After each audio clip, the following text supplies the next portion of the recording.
ఇవి తవ్వుకుపోవడానికి వస్తారు, జీవితాలు కూడా తవ్వేస్తారు. అదొక పెద్ద సమస్యగా ఉంది సార్. ఏంటి అటవీ ఉద్యోగులపై స్మగ్లర్ల దాడి, దాని మీద చాలా సీరియస్ అయ్యారట పవన్ కళ్యాణ్ గారు. అసలు ఏంటి అటవీ ఉద్యోగులపై దాడులు, ఒక పక్క గంజాయి అంశాలు అవనివ్వండి, ఇంకో అంటే అందరూ దొంగ వాళ్ళు ఉండరు, అందరూ మంచి వాళ్ళు ఉండరు సమాజంలోని.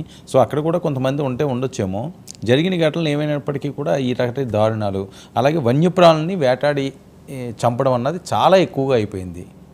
దాని మీద ఫుల్ స్టాప్ పెట్టాలని నేను అంటుంది. అదే దాని మీద ప్రత్యేకంగా కూడా దృష్టి పెట్టాలి. శాంతి భద్రతలో ఇది ఒక ప్రత్యేకమైనటువంటి కోణం. ఇవి ఎక్కువగా ఏజెన్సీ ప్రాంతాల్లోనే జరుగుతాయి. ఇక్కడ ఏకకాలంలో ఇటు వన్యప్రాణులు, అటు పర్యావరణము, ఇటు అడవి బిడ్డలు కూడా దెబ్బతినే పరిస్థితి. ఉద్యోగుల్లో ఏమైనా అవినీతి అనండి, లేకపోతే అసమర్థత ఉంటే వాళ్ళ మీద చర్య తీసుకోవచ్చు తప్పకుండా, అందులో ఏం లేదు. కానీ ముందు ప్రభుత్వాల యొక్క విధానం సరిగ్గా ఉండాలి. గ్రామ సభలు అనేదాన్ని యాక్టివేట్ చేయాలండి. అడవులను అడవి బిడ్డలే కాపాడుకోగలుగుతారండి. వాళ్ళని మీరు ఎంపవర్ చేయాలి. ఓకే, వాళ్ళకి సాధికారత కల్పించాలి. వాటికి సంబంధించి నిర్ణయాలు తీసుకునేటప్పుడు ఇక్కడి నుంచి ఏదో ఉత్తర్వులు పంపించడం కాకుండా వాళ్ళ భాగస్వామ్యంతో ఆ యువతకు పని కల్పిస్తే రెండు విధాల వాళ్ళే పనిచేస్తారు. అక్కడ రాకపోకలు ఇవన్నీ కూడా మెరుగుపడతాయి. అది జరగట్లేదు ఇక్కడ. అది జరగకపోగా ఒక విధమైన కమర్షియలైజేషన్ చాలా ఎక్కువగా జరుగుతుంది. దానివల్ల ఈ సమస్యలన్నీ వస్తున్నాయి. నిజంగా పవన్ కళ్యాణ్ తీవ్రంగా మంత్రిగా ఆ శాఖలు చూసే వ్యక్తిగా దాని మీద దృష్టి పెడితే చాలా చాలా మంచిది. ఇది చంద్రబాబు చెప్పింది ఇది కూడా దాదాపు గిరిజన ఉంటాయి కాబట్టి అది చేయొచ్చు. సార్, మహిళల మిస్సింగ్పై పెద్ద ఎత్తున దుమారం లేగుతున్న పరిస్థితి. గతంలోని కూడా డిప్యూటీ సీఎం గారు, అప్పుడు జనసేన అధ్యక్షులు ప్రస్తావించిన అంశాలు.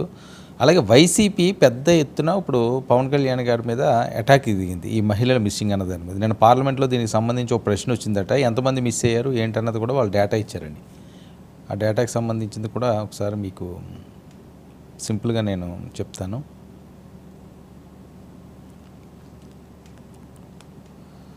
ఆరు 2019 నుంచి 2023 వరకు కూడా జగన్మోహన్ రెడ్డి గారి పాలనలో ఆచూకీ లభించిన మహిళల సంఖ్య 663 అని పవన్ కళ్యాణ్ గారు చెప్పినట్లు 3000 కాదని పార్లమెంటు సాక్షిగా కేంద్ర హోంశాఖ జూలై 30, 2024 తెలుగుదేశం పార్టీ ఎంపీలు పార్థసారథి గారు మరియు కృష్ణదేవరాయలు గారు అడిగిన ప్రశ్నకు లిఖితపూర్వకమైన సమాధానం ఇచ్చారట. పవన్ కళ్యాణ్ గారు ఆంధ్రప్రదేశ్ రాష్ట్రంలో 30,000 మంది మహిళలు కనపడకుండా పోయారని గత వైసీపీ ప్రభుత్వం మీద మాజీ ముఖ్యమంత్రి జగన్మోహన్ రెడ్డి గారి మీద ఇష్టానుసారంగా విషప్రసారం చేశారు. 30,000 మంది మహిళలు మిస్సింగ్ అన్నది లేనే లేదు, కేంద్ర నిఘా వర్గాలు చెప్పాయని దీనికి సంబంధించి స్పష్టంగా ప్రశ్న కృష్ణదేవరాయ గారు పార్లమెంట్లో వేసిన ప్రశ్న 13/51 తేదీ జూలై 30, 2024 ఆంధ్రప్రదేశ్ రాష్ట్రంలో గత 5 సంవత్సరాలుగా 2019, 23 వరకు వయస్సు అండ్ జిల్లాల వారీగా ఆచూకీ లభించిన మహిళల వివరాలు తెలపాలని, అదేవిధంగా ఈ విషయమై అవగాహన కార్యక్రమాలు ఏమైనా చేపట్టారని పార్లమెంట్లో లేవనెత్తిన ప్రశ్నకు కేంద్ర హోంశాఖ లిఖితపూర్వకమైన సమాధానం గణాంకాల రూపంలో ఇచ్చింది అన్నది. దీనికి సంబంధించి మహిళా మిస్సింగ్ కేసులు 18 సంవత్సరాల లోపు మరియు 18 సంవత్సరాల పైబడి ఇంతవరకు ఆచూకీ లభించిన వారి సంఖ్య 663 మంది. పవన్ కళ్యాణ్ గారు చెప్పినట్లు 30,000 మంది కాదు అన్నది. వీళ్ళు దాన్ని పెద్ద ఎత్తున ట్రోల్ చేస్తున్నారు. దీనికి సంబంధించి ఆ డీటెయిల్స్ అన్నీ కూడా ఇవ్వడం జరిగింది.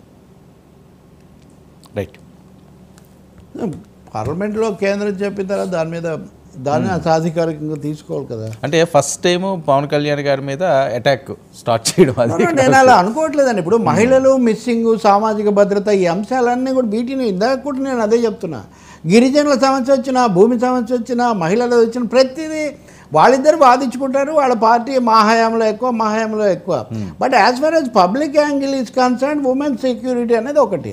గతంలో ఈ చర్చ వచ్చినప్పుడు మహిళలు వీళ్ళ నుంచి ఇదైపోతున్నారు, భద్రత లేదు, అది ఇది అన్నప్పుడు కుటుంబాల వాలంటీర్ల మీదకి అదికి వెళ్ళటం పొలిటికల్గా, ఇది పొలిటికల్ కలరింగ్ అనేది ఒక మేరకే ఉండాలండి. ముఖ్యమైనది social angle, public angle, security, public security, ప్రజా భద్రత. నిజంగా 600 మంది అయ్యారు అనేది కేంద్రం లెక్క అయితే వాళ్ళు కూడా కేంద్రంలో ఉన్నారు కదా, కాబట్టి మరింత లోతుగా ఇప్పుడు అధ్యయనం చేయొచ్చు. ఇంతకుముందు అంటే ఆమె సరిగ్గా చెప్పలేదని పురంధేశ్వరి గారు లేఖ రాసినట్టే ఇప్పుడు కూడా వాళ్ళు రాయొచ్చు. జరగలేదని మనం ఏం చెప్పలేం. ఎందుకు చెప్తున్నాను ఈ మాట అంటే ప్రతి దాంట్లో 2 లెక్కలండి. ఇప్పుడు నిన్ననే కొల్లు రవీంద్ర గారు ఆ శాఖ మంత్రి, ఐ థింక్ బందర్లో, వాళ్ళు అదే కదా బందరే కదా, నిన్న అదే రోజు ఏది యాంటీ ట్రాఫికింగ్ డే, ఆ వేడుకలో ఆయన పాల్గొంటూ వీళ్ళకి భద్రత కల్పించాల్సిన అవసరం చాలా ఉంది, ఏమాత్రం జరిగినా మేము సహించామన్నారు. వెల్ అండ్ గుడ్, అది మంచి మాటే. ఎందుకంటే మహిళలు పిల్లలు అనేవాళ్ళు మోస్ట్ వల్నరబుల్, అత్యంత దారుణంగా దెబ్బతింటున్నారు. వాళ్ళకి రక్షణ కూడా కనిపించట్లేదు. నిన్న మీరు చూస్తే ఒక బస్సులో డ్రైవర్ చేశాడని మీరు ఒకటి చూస్తారు, ఇంకొక ఆవిడ ఏదో ఉద్యోగం వచ్చిందని స్నేహితులను పిలిస్తే వాడు ఇంకొకరిని కూడా తీసుకుపోయి ఇట్లాంటి ఘటనలు చాలా జరుగుతున్నాయి. వీటిని ఎలా అరికట్టాలి, ఇంకా ఎలా జాగ్రత్తగా ఉండాలనేది ఒకటైతే, దీని కోణాలన్నింటినీ చూడడం అనేది ముఖ్యమైన అంశం. ఇప్పుడు ఇందులోనే కనుక చూస్తే నిన్న మంత్రి రవీంద్ర మాట్లాడుతూ 39,500 మంది మిస్సింగ్ అనేది పవన్ కళ్యాణ్ గారు కూడా దృష్టికి తెచ్చారు దేశమంతటికి ఆయన చెప్తున్నారు. తప్పకుండా ఇప్పుడు కేంద్రము రాష్ట్ర ప్రభుత్వం రికన్సైల్ చేసుకొని ఎక్కడ జరుగుతుంది, ఎంతమంది వాటిని చేయొచ్చు, మహిళల భద్రత, ఇక్కడ మహిళలను కానీ కుటుంబాలను, ఇప్పుడు మహిళలు అన్నదానికి మీరు ఇంకోటి కూడా చూడాలి. వాళ్ళ గురించిన చర్చ జరగగానే మన సామాజిక వాతావరణంలో దానికి రకరకాలమైనటువంటి కోణాలు లేకపోతే ఇవన్నీ చేసే అవకాశం కూడా ఒకటి ఉంటుంది. కాబట్టి దీన్ని పూర్తిగా దర్యాప్తు అధికారులు ప్రభుత్వము దాన్ని చాలా పకడ్బందీగా ఒక యంత్రాంగం ఏర్పాటు చేసి వాటిని పరిష్కరించాలి.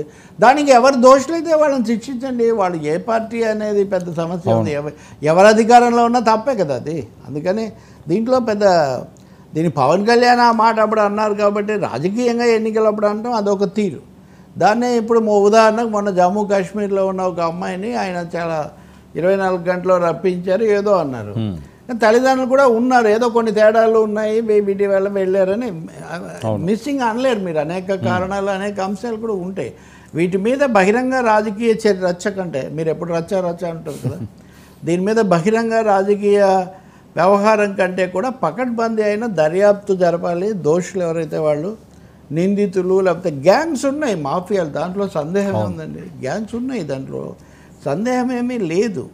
పైగా ఇప్పుడు సెక్స్ టూరిజం అని, సెక్స్ మహిళలు అనేదాన్ని ఒక విధంగా ఓ ప్రధానమైన దీనిగా వాడుతుంటే, మొన్న నేనేదో సభలో చెప్తున్నాను, అసలు ఐటమ్ సాంగ్ అంటే ఐటమ్ ఏంటండి, ఐటమ్ గర్ల్స్, చీర్ గర్ల్స్ అంటే మహిళల గురించి మనం ఎంత చులకనగా మాట్లాడుతున్నాడు. ఐటమ్ ఏంటండి అసలు, మహిళలను వస్తువులుగా చూడకూడదు అనటమని ఒకప్పుడు చెప్పేవాళ్ళం. ఇప్పుడు మీరు ఐటమ్ గర్ల్స్ అంటున్నారంటే you're treating them like that. So ఇప్పుడు ఈ అంశంలో శాంతి భద్రతల కోణము, కుటుంబాల కోణము, మూడవది అనేక సందర్భాలు తల్లిదండ్రులు వాళ్ళు చేసుకునే ప్రేమ పెళ్ళిళ్ళలో లేకపోతే కులాల వారి గొడవల్లో వచ్చేటటువంటి ఫిర్యాదు అనేక ఉన్నాయి. సో నా ఉద్దేశంలో దీన్ని ఒక సామాజిక సమస్యగా చూసి మహిళల గౌరవాన్ని భద్రతను కాపాడే విధంగా ఏం చేయాలన్నది చాలా ముఖ్యం. ఎక్కడో చోట దీనికి వైసీపీ వర్సెస్ జనసేన అన్నదాన్ని కొంచెం ఇద్దరు కూడా చేస్తే చాలా మంచిది. And Pawan Kalyan is better position because is a powerful deputy chief minister కాబట్టి హీ క్యాన్ టేక్. ఆయన ఒక అఖిలపక్షం జరపమనండి, ఈ సమస్య ఎందుకు. ఒక అఖిలపక్షంలో అయితే అఖిల మహిళా సంఘాలను పిలవమనండి, మహిళా సంఘాలన్నింటినీ పిలిచి వాడికి తన దగ్గర ఉన్న సమాచారం ఏంటో తన దృక్కోణం ఏంటో చెప్పి ఆ తర్వాత వాళ్ళు చెప్పిన ప్రకారం ఏదైనా పెట్టమనండి, అది చాలా మంచిది అవుతుంది. ఇది ఇలా ఒక రాజకీయ అంశంగా కొనసాగడం కంటే పార్లమెంట్లో అంటారా ఈ సమాచారం సరైంది కాదనుకుంటే మళ్ళీ ఇంకోసారి ప్రశ్నించి వేరే తెప్పించండి. సార్ గద్దర్ అవార్డులపై మెగాస్టార్ చిరంజీవి గారి స్పందన, ఎందుకంటే రేవంత్ రెడ్డి గారు చొరవపై పెద్దగా